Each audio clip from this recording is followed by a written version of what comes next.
I'm Shweta and we are continuing our series of the company law. Yes. अभी हम लोगों ने first chapter start कर रखा है बेटा इनकॉर्पोरेशन ऑफ अ कंपनी का, जिसमें अभी हम मेजर पार्ट कंप्लीट कर चुके हैं in terms of a memorandum, in terms of article of association, उनका ऑल्टरेशन, उनमें चेंजेस, ये सब चीज़ें अभी हम कर चुके हैं कंप्लीट। अब बड़े ही छोटे छोटे से पॉइंट्स है एंड रिपीटेटिव पॉइंट्स है, तो अब बिल्कुल आपका एक या दो क्लासेस का ये चैप्टर रह गया, उसके बाद ये चैप्टर आपका क्या हो जाएगा कम।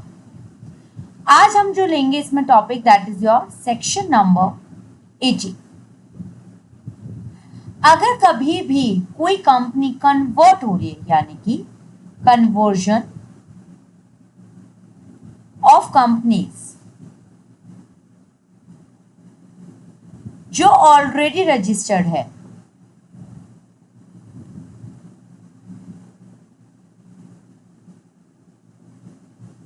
उस केस में क्या होगा। देखो, जब कोई कंपनी ऑलरेडी रजिस्टर्ड है, पहले हम जनरली बात करते हैं, यानी कि उनका अपना ऑब्जेक्ट क्लॉज बना हुआ है, अपने मेमोरेंडम बने हुए हैं, अपने ऑल्टरेशन ऑफ आर्टिकल्स यानी कि इंटरनल फैक्टर्स भी सब उन्होंने अपने डिसाइड ऑलरेडी करके रख रखे हैं। अब हमें क्या काम है, अब हमारा क्या काम है, ठीक है। जब आज एक कंपनी दूसरी में कन्वर्ट हो रही है, कन्वर्जन कैसा भी हो सकता है, पब्लिक टू प्राइवेट या फिर आपका ओपीसी कन्वर्जन है, कोई सा भी कन्वर्जन, यानी कि जब आपका मेन पॉइंट ही चेंज होने जा रहा है, दैट मीन्स अब यानी कि क्या होगा, आपका सबसे पहले जो ऑल्टरेशन होगा, it is not easily pass by the ordinary, it is always pass by the special resolution. I hope ये बात समझ आ गई, यही बात यहाँ पे आज। अगर आज हमारी कोई भी चेंज आ रहा है, किसी भी तरीके का चेंज आ रहा है, कन्वर्जन आ रहा है एक कंपनी से अनादर का, तो हमारे क्या क्या फैक्टर्स हमें ध्यान रखने हैं। सबसे पहला फैक्टर बेटा यही आता है कि हम ऑल्टर करेंगे, alteration of memorandum and article.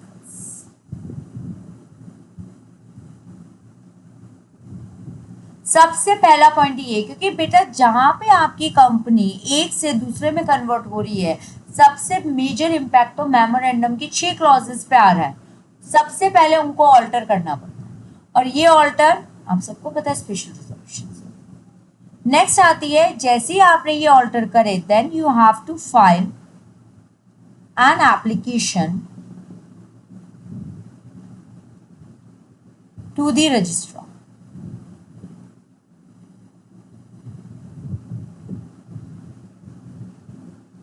जब आप अपनी के एप्लीकेशन रजिस्ट्रार को दोगे, क्यों बेटा देखो, जब आप कंपनी नॉर्मल इनकॉर्पोरेट कर रहे थे तब आपने एमसीए में इन्फॉर्म करा, तो अब आप जब कन्वर्जन कर रहे हो, क्या आपको एमसीए में इन्फॉर्म करना चाहिए? बिल्कुल, यहाँ आपका राइट बनता है, बिल्कुल आपकी ड्यूटी बनती है, बिल्कुल।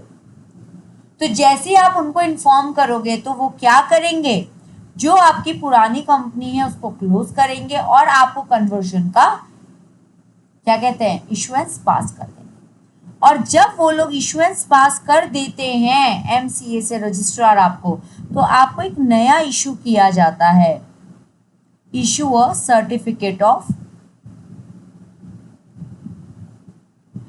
Incorporation.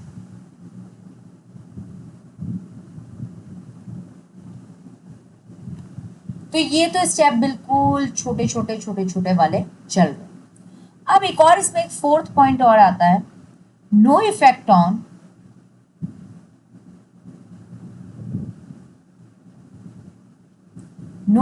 On the debts and liabilities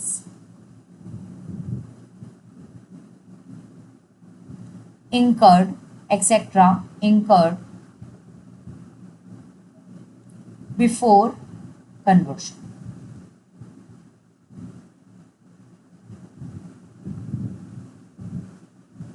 आपकी लायबिलिटीज, आपके डेट्स पे जो भी इंकर्ड हुए हैं कन्वर्जन से पहले, उस पर कोई इफेक्ट नहीं होगा, वो आपके एज इट इज यहाँ पर भी रहेंगे। ठीक है जी, जो रजिस्टर होंगे वही रहेंगे, जितने चलते आ रहे हैं उस हिसाब से रहे। तो बेटा ये बड़ा ही छोटा सा सेक्शन था, तो इसी के अंदर हम एक और सेक्शन को मर्ज कर रहे हैं, that is on next section, that is section number 19। Section number 19 क्या कहता है? Subsidiary company not to hold shares in its holding company।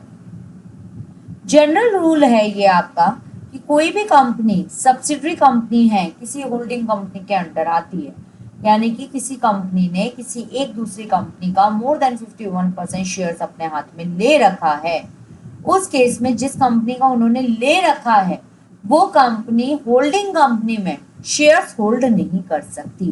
अगर वो करती है तो उसको हम वॉइड कॉन्ट्रैक्ट में लाते हैं। If it holds then it is void in nature।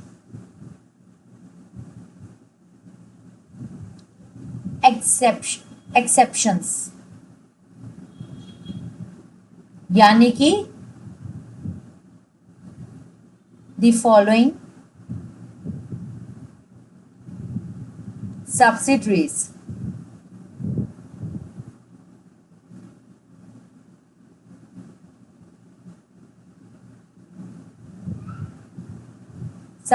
Company में हो। कौन सी फॉलोइंग वाली? अगर ये 3 कंडीशन आ जाती है फुलफिल, तो पहली कंडीशन आती है इसमें आपकी फर्स्ट कंडीशन, अगर सब्सिडरी कंपनी होल्ड कर रही है शेयर किसके? As a legal representative of a deceased member of the holding company, तो कोई दिक्कत नहीं है। Where the subsidiary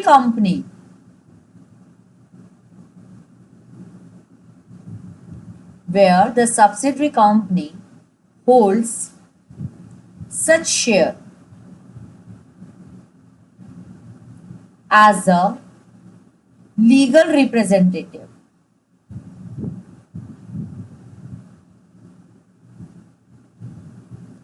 of a deceased member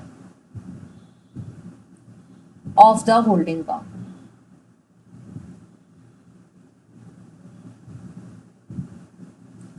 और second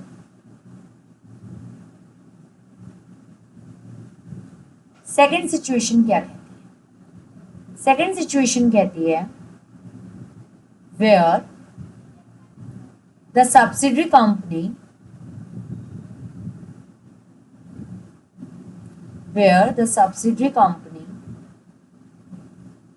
holds such shares as a trustee।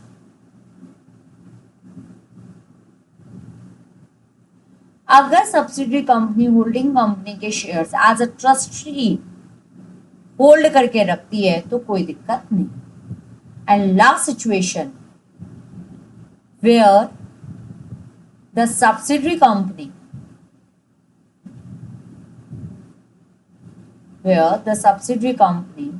is a shareholder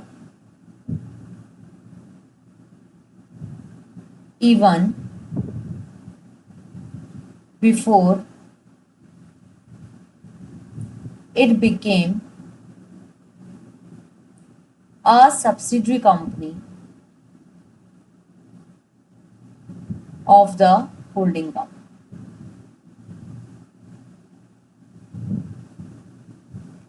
अगर बेटा ये 3 सिचुएशंस हैं तो आप पे ये वाला सेक्शन नहीं लग रहा। अदरवाइज कोई भी सब्सिडरी कंपनी किसी भी होल्डिंग कंपनी के अंदर शेयर्स होल्ड नहीं कर सकती। हो गई बात क्लियर? कोई डाउट? कोई भी डाउट हो आप जरूर पूछ लेना। अब ये बिल्कुल छोटे छोटे वाले सेक्शन है आपके। एक और सेक्शन चलो अभी नहीं लेते हैं, नेक्स्ट वीडियो में इसको कंटिन्यू करते हैं। इसमें हमारे ये 2 सेक्शंस हो गए आपके, एक हो गया 18 अगर जब हम कन्वर्जन कर रहे हैं तब, और एक हो गया आपका 19 जो आपका आ गया in terms of subsidiary companies not holding the shares of its holding company. 3 case में कर सकते हैं, बाकी केसेस में नहीं कर सकते। ठीक है जी, तो मिलते हैं अपने नेक्स्ट वीडियो के साथ with next series of sections यानी कि 20, 21 एंड 22। और आज में हमारा ये चैप्टर कंप्लीट। ओके जी, बाय, टेक केयर।